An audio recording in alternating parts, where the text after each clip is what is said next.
Si Vince kinausap si Brent tungkol sa insidenteng nangyari kasama ang mga boys. I mean, gusto ko lang magsabi sa inyo kung ano yung naramdaman ko. At gusto ko lang din sabihin na mali yun. Oo, bro. Parang, baka pwede may kwento sa akin para mas maintindihan ko.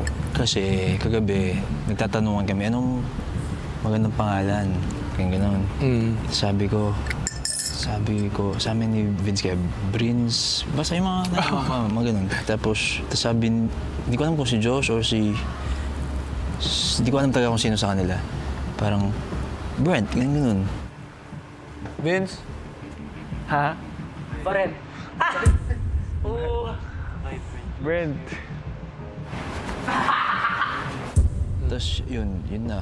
Parang naging biruan na siya. Tapos kaninang umaga, na-bring up ulit. Ayoko naman na hindi niyo na ako biruin, di ba? Siyempre ayoko naman ng ganun. Pero kung isipin mo, offensive din naman talaga yun. Parang tatanggalin yung pangalan mo, di ba? Kaya gets yan, bro. Kanina si Josh, hindi ko alam kung kung malakas lang talaga trip sa akin ni Josh eh. Parang, saan daw ilalagay yung sopas?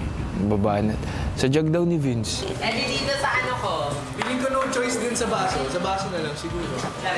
Luto ka na. Tumbler din. Para mas mainit-init. Hindi ka pa kaya.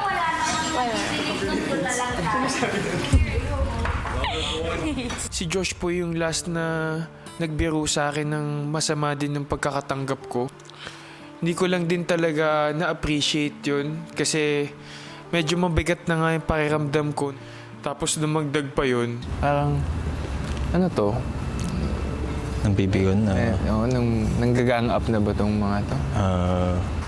Maya-maya, si Esnir kinausap din si Vince tungkol sa naging biro nito sa kanya. Aside kay Brent at si Vince, Brent pa rin. Di ba gumanon ako? Dalawa yung sinabi ko that time. Pag si Brent at si Vince, Brent. Pero pag Shuvi at si Vince, Shuvi pa rin. Nasabi ko po yung joke po na narinig ko po sa garden area, kinagabihan po kuya, na mas maganda pag Brent na lang daw po kuya. Akala ko talaga, alam mo na yung joke na yan sa mga lalaki. Last night kasi tumatawa-tawa talaga sila dito sa garden area na. Pero mali lang din talaga yung pagtanggap ko. Gets mo ba? Hindi din valid ka din kasi syempre parang na-erase ka sa gets, parang sa duo, parang ikaw nakalimutan ka, feeling mo parang buhat na buhat ni Brent yung lahat, parang ganon. Sorry, Vince. Okay lang yun. Ano lang din talaga, like, importante lang din talaga sa akin na masabi ko yun sa'yo. Kasi ayoko talaga ng, like, may tinatago. And syempre gusto ko i-handle tong bagay na to na pinaka-mature. Parang mas gusto ko na binibiro lang ako sa harapan ko kaysa ibiro na pala